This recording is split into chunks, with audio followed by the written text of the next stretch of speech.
So today I'm going to be walking you through how I made this flared leg jumpsuit, which can be worn front to back or back to front for different necklines. So if you flip it round, you have like a deeper V neckline if you would prefer that. I have made the pattern available on my Etsy, so I'll link that down below, and I've tried to make everything as beginner friendly as possible as always, so most people should be able to follow this absolutely fine. So let's get on with the video. So for this project you would need some 4-way stretch fabric. This is viscose jersey that I got from Minerva. Most types of jersey will work for this. I'm going to be using an overlocker for most of my seams, but you can also use a regular machine with zigzag stitch. You'll need some pins, some interfacing for your hems at the bottom of the trousers. This is optional, but I would recommend it. Some fabric scissors or something to cut out your pattern pieces, something to draw out your pattern pieces. I'm using fabric pens. And this is also optional, but I'm going to be using some flat braided elastic to give the top a little bit more structure, which again I would recommend. So I'm going to start by laying out my fabric to cut out my pattern pieces. So I've just finished laying my fabric out and I'm going to start to draw my pattern pieces out. So if you're using my pattern, you will have 4 pieces. You will have a pocket piece, which you will need to draw 4 of these. If you have a fabric with a right and wrong side like I do here, you will need to draw 2 with this edge facing right and 2 with this edge facing left. You will have a piece for your V-neck side of the top. You will draw 2 of these onto your fabric. One of these is going to be for the lining. So I quite often like to do just a plain fabric in anything that I've got spare for the lining, but you can just cut 2 out in your regular fabric for this. And that is exactly the same for your higher neck side of the top. Again, you want to draw 2 of these. One will be the lining. And then for your trousers piece, this is going to be quite tricky because it doesn't actually fit on my table, which I imagine will be the case for most people. But I'm going to just draw it in and slowly move it down the table so I can draw that last part in because it is such a large pattern piece. So for this one, you want to draw 4 of these onto your fabric. And again, if you have a fabric with a right and wrong side, you want to draw 2 with this straight edge facing left and 2 with this straight edge facing right. I'll show you probably a little bit easier when I've cut them all out. So I'm just going to draw them in. I've actually folded the fabric in half just to make it easier to cut the 4 of these that I need. So I only have to draw them out twice. But of course you can just do it with a single layer of fabric if that's easier. So I'm going to draw them all out, pin them through the fabric just so that I can cut 2 identical pieces and then cut them out. So I've just finished cutting everything out. This is a bit of a nightmare trying to do it on a table if your table isn't big enough. So doing it on the floor might be a better option, especially if you've got any hard floors anywhere in your house. So for the trouser pieces, I've got 2 in each layer here and they face in opposite directions. So this one, you've got the curve facing left. Is that left? You've got the curve facing right, and then on this one you've got the curve facing left. One thing I also did forget to mention is that on your pattern there is a mark that shows you where the top of the pockets should sit. So you just want to mark that onto your pattern pieces as well. And then I've also got my 4 pockets cut out. Again, 2 with this edge facing left and 2 with this straight edge facing right. And then for the top pieces, I've got 2 cut out in each pattern piece. I've got the lining cut out in a different fabric, just a standard cream jersey that I had left over from another project. But again, like I said, you can just use your standard fabric. So I could just have 2 of my pattern pieces in this houndstooth kind of fabric. So I'm going to start by focusing on my top, and I'm going to start with this V-neck side. So I'll just put this to one side for now. And I'll just lay these 2, one on top of the other with right sides facing together. And I'm going to go in with my pins and I'm going to pin down this V-neck and around the 2 armholes. So I've just finished pinning this in place. So I'm going to go in with my overlocker. You can use a zigzag stitch as well, and sew along this V-neck and around both armholes, making sure that I leave this top strap open here, and then you will also be leaving the sides and the bottom of the top open. And then once I have sewn these seams in place, I'm going to go in with my flat braided elastic. Like I said, this is optional, but I would highly, highly recommend it. And I'm just going to place that right on top of the seam that I am going to have sewn here. So I'm just going to start with one of the armholes. I'll place that under my foot, and then I'm just going to follow this edge around.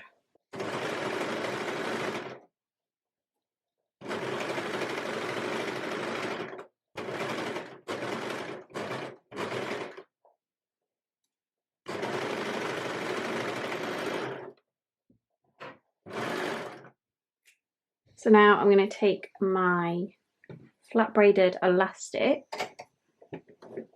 and lay that right on top of the seam that I just sewed, and just follow that around. I'm just going to use my finger to guide the elastic. Just make sure that you're not stretching it as you do this.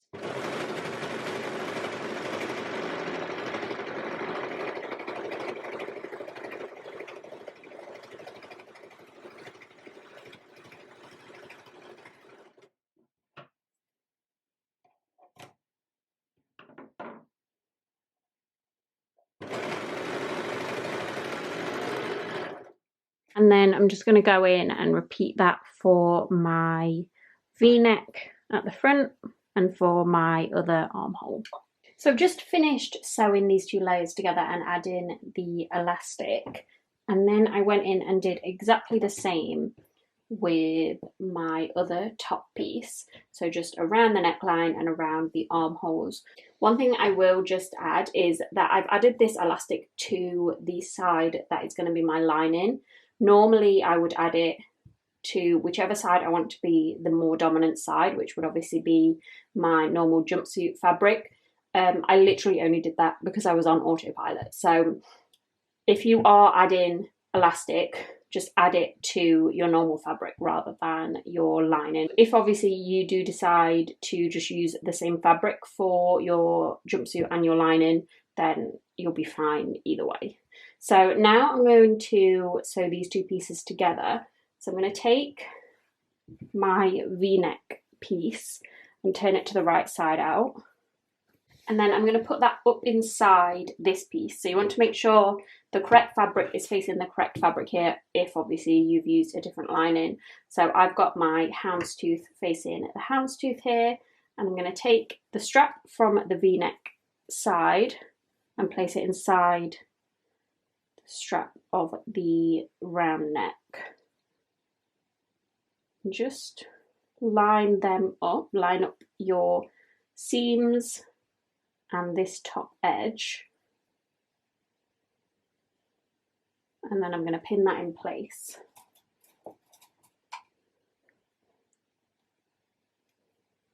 And then I'm going to do the same with the other strap. So just taking that up inside the round neck strap. And then I'm going to do exactly the same with the side seams. So just matching the V-neck side to the round neck side. And again, pin that in place.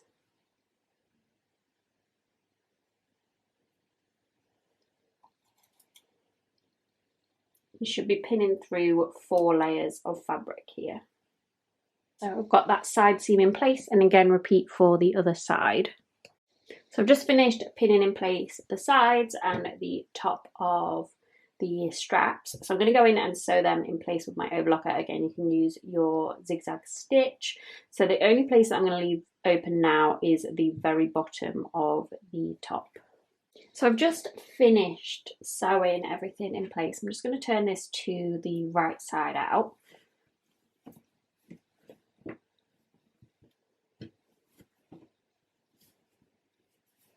Just check that you got all of your seams in that stitch. Let's absolutely fine. So now I'm going to add a top stitch. I know a lot of people like to wait until the end for adding a top stitch, but because of how much material that is in the trousers of this jumpsuit, it's just going to be a lot easier to add this now.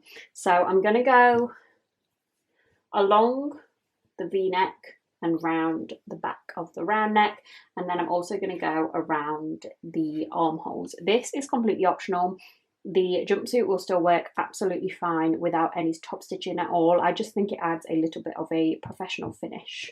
So for the top stitch, I'm just going to line up the edge of my neckline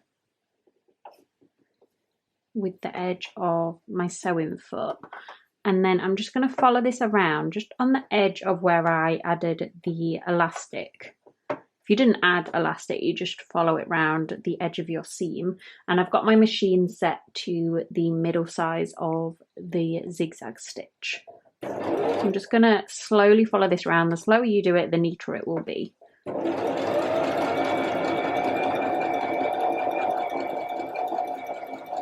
So I'm just coming up to my V-neck here.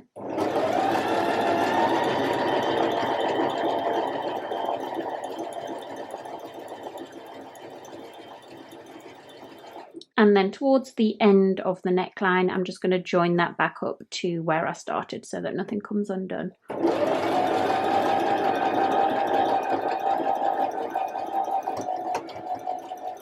So I just finished all of my top stitch. So I did around the armholes and around the neckline. My machine lost the plot a little bit around here, which is why you can see it's a little bit of a mess. So now I'm going to put this to one side and I'm going to move on to my trousers. So you want to take two of your pieces for the trousers, but you want them to be in opposite orientations. So this one has got this curve facing right, and this one has got the curve facing left. And then when you flip them to put them together, right sides facing together, they will both be facing the same direction. So I'm just going to start to line up this curved edge, and I'm going to pin that in place. So I'm going to sew along this edge with my overlocker. Obviously you can use a zigzag stitch as well. At the same time, I'm also going to sew my pockets in place. So I'm going to take two of my pocket pieces. Again, you want them in opposite orientations. So for example, this one has the straight edge facing right, and this one has the straight edge facing left. So then you're going to take them with right sides together. They will only match up with one side. For example, you want this straight edge to match up with the edge of your trousers. So this one won't be able to go on this side. So I'm going to match it up to this side, and then I've got the mark that I left that was on the pattern for where the top of the pocket should sit. So I'm going to use that as a guide. Place the top of that pocket along that mark and then pin it down this straight edge, and then repeat the same thing for the other side. So I've got both of my pockets pinned in place. I'm just going to go in and sew these down the edge with my overlocker or a zigzag stitch, and then I'm also going to go in and sew this edge in place. I'm going to do this before I do the pockets. So I've just finished sewing down this edge. So when I open that out, you can see I've added the pockets as well, and I've just repeated all of those steps for my other two trouser pieces and my other two pocket pieces as well. So I'm just going to take that second piece and lay it right sides facing together with the first piece, and then I'm just going to start to match up the edges down the sides. So I'm just going to pin together this top section just above the pocket. I'm going to pin around the pocket, and then I'm going to pin down the rest of the trouser leg.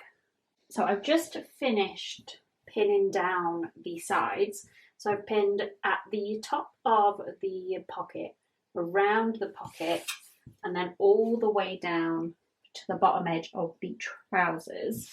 So now I'm going to pin this inside kind of area. So this is going to be the crotch of the trousers. So I'm going to pin that in place. And then I'm going to pin all the way down each edge. There is so much fabric that it's a little bit difficult to show this properly, but hopefully you'll be able to get the idea. So if this is the crotch of the trousers and then this is like the inside leg, so I'm going to pin all of that in place. So I've just pinned along this area here. So I'm going to go in and sew this in place and sew down the side of the trousers. And then once I've done that, I'm going to lay it out on the floor so that you can see better where I've sewn. But basically I'm just going to sew straight down the sides of the trousers so that it is one piece that you can kind of step into, and then sew up this kind of crotch and inside leg area.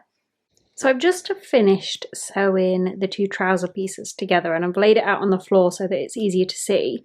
So I just sewed around and down on this side, and the same for this side, around and down, and then I also sewed up this centre area here. So now I'm going to attach these to the top. So I've got my trousers here, which should still be inside out, and then I've got my top, which is the right way out. So I'm just going to open up this hole at the top of the trousers and place my top inside. And because this is the right way out and this is inside out, you will have right sides facing together. So then this is the bottom of the top, and I'm just going to pin that around the top of the trousers. So the first thing you can do is to match up the side seam on each side.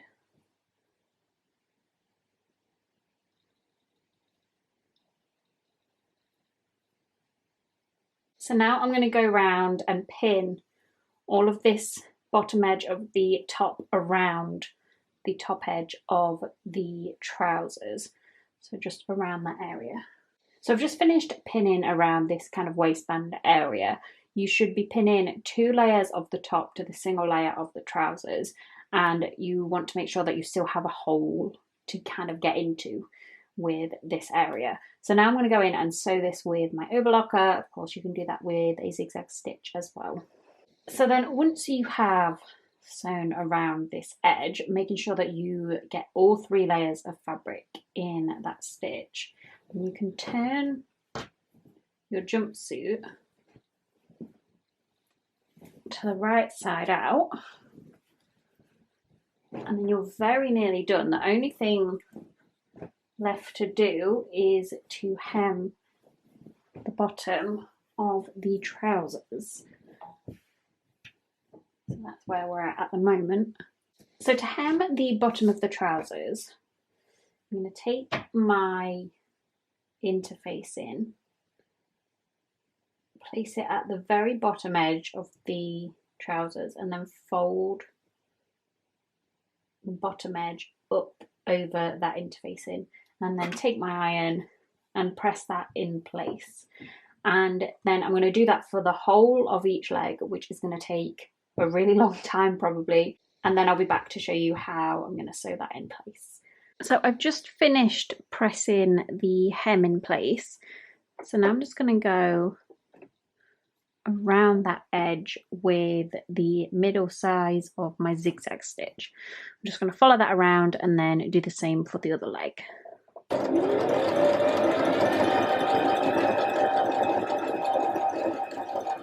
So once you have finished sewing all of your hems in place, then your jumpsuit is done. So let's go and try it on.